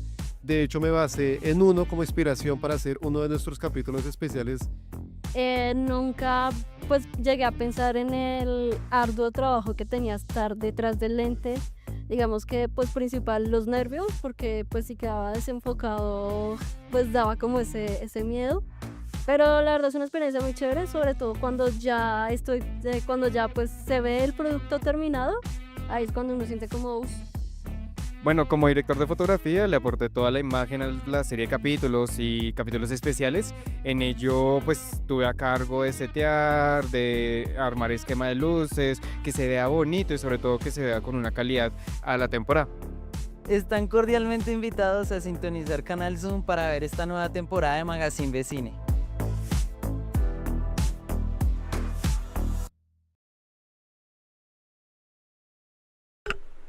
Bogotá, Colombia. I love how they sound. I love how Colombians talk.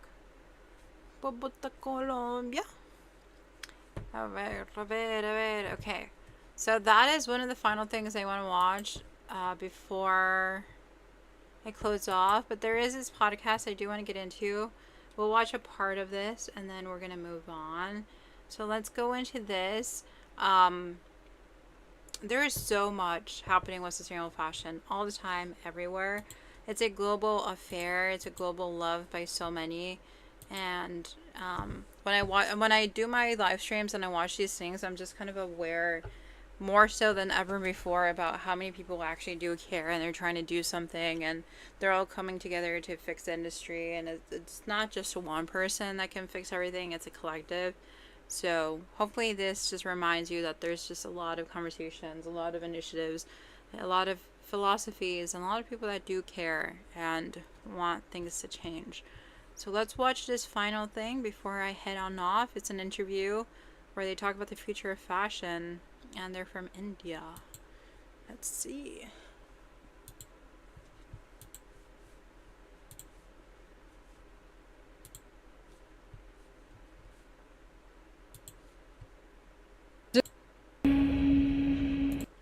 We gotta rewind. I was watching it. I will admit, I was watching it. Actually, you wearing an outfit. We do produce 100 billion garments a year on an annual basis. These are buy now, throw later models. The Instagram validation, the clicks and the likes and wearing something new and posting that, and just that culture is why we're consuming so much more also. So if we start the narrative that it's okay to reuse, it's okay to repeat, then people would love to showcase that instead. And the most sustainable use of outfits is actually you wearing an outfit at least 33 times. So if you're buying something and you feel like, am I going to be able to wear it for that many number of times, you shouldn't even invest. I just want to create more modular fashion so that people can start making more use out of what they have. Instead of buying more and using that very rarely, you buy less, but you wear that a lot more. One thing you tell to someone to stop buying fast fashion. It's impossible to buy something for 400 rupees without it being at the cost of a laborer who is not being paid minimum wage, who's working in horrible conditions and who's probably not even an adult. So if you are buying from such brands, you're actually supporting all these cons. It's always at the cost of something or someone. From a short person perspective, right? If people are on the shorter side, what is the best way to dress for someone who's short? So I feel like the one thing that we really need to be mindful of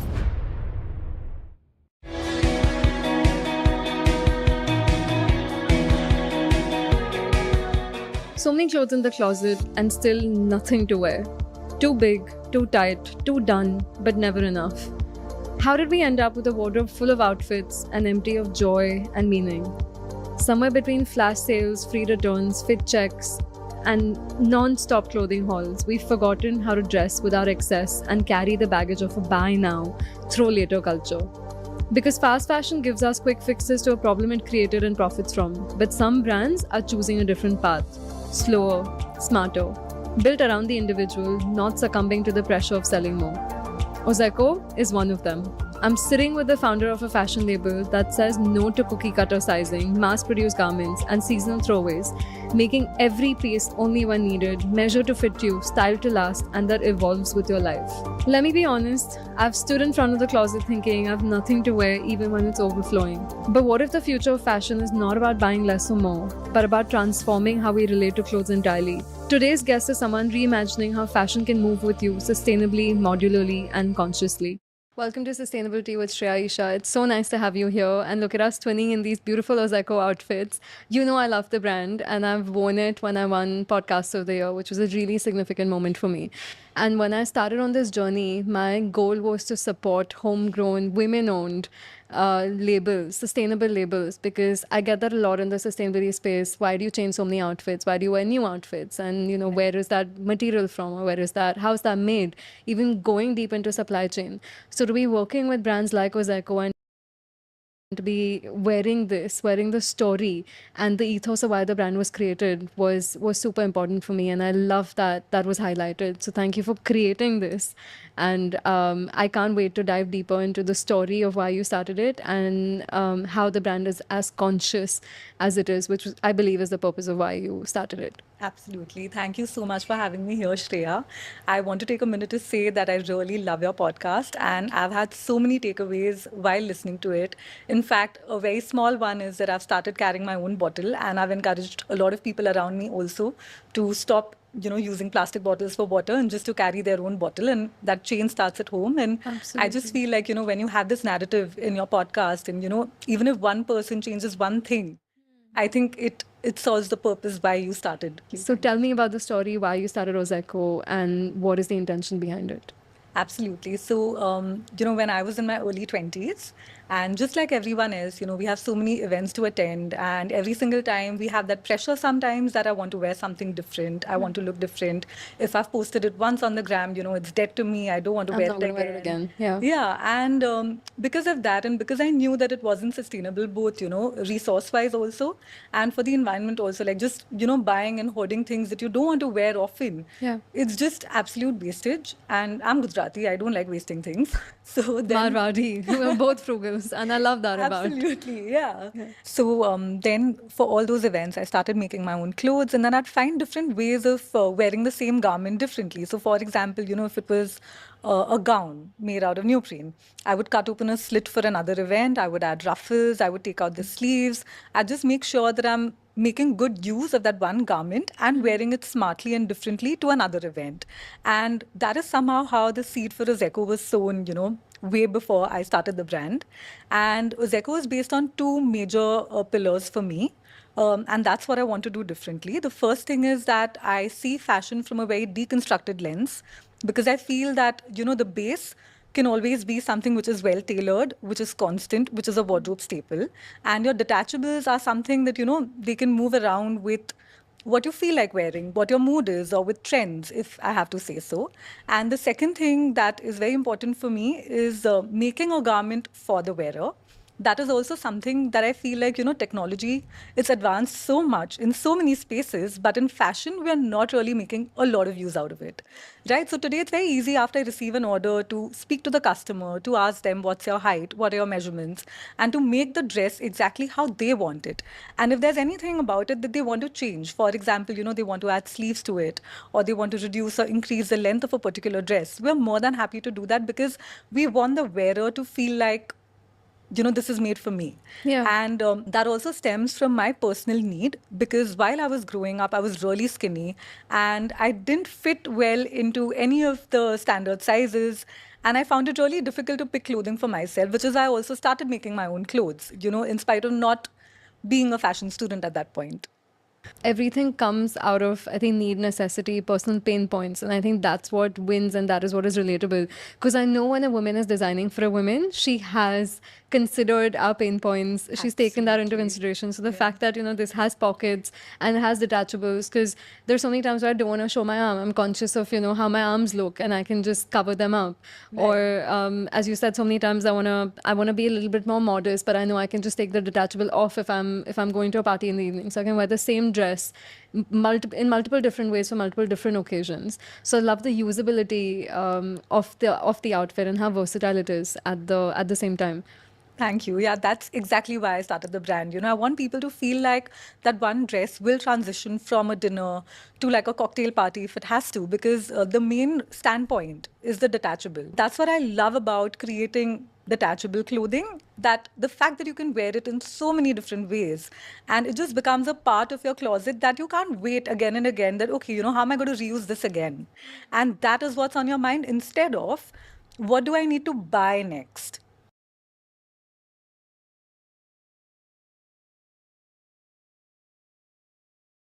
Right, because if you have in one dress only 3-4 different ways of wearing it, it sort of does not get that need out, that I need to buy 3-4 full different dresses to accommodate my needs. I wish more people thought that way. How do I reuse what I have and repurpose it and wear it in different ways, rather than I've worn this once and what do I buy next?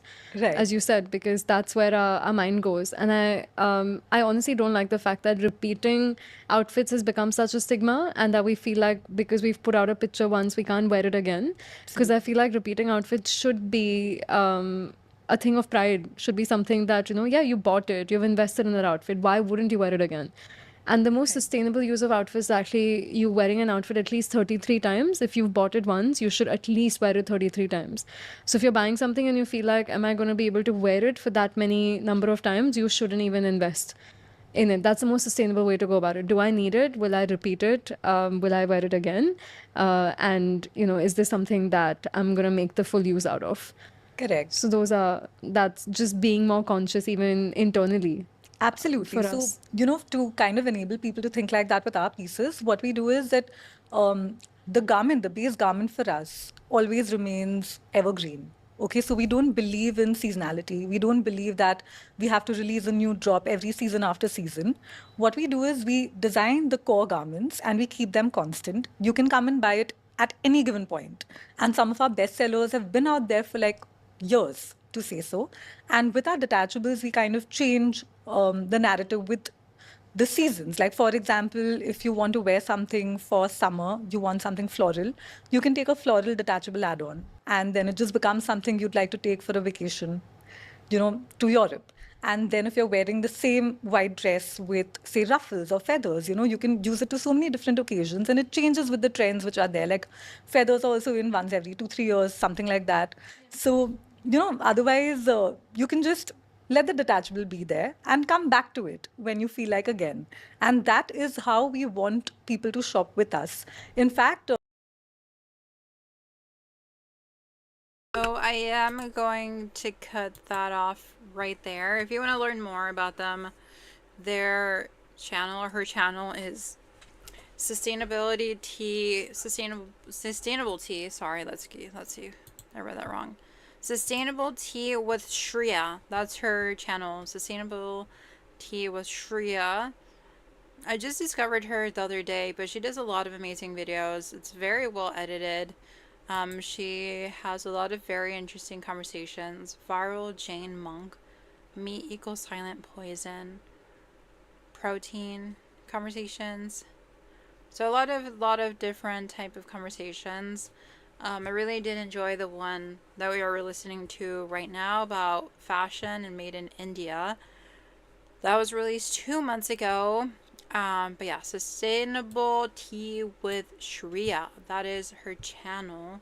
I recommend listening to the rest of that podcast, but I am going to leave the podcast here for now and most likely jump off.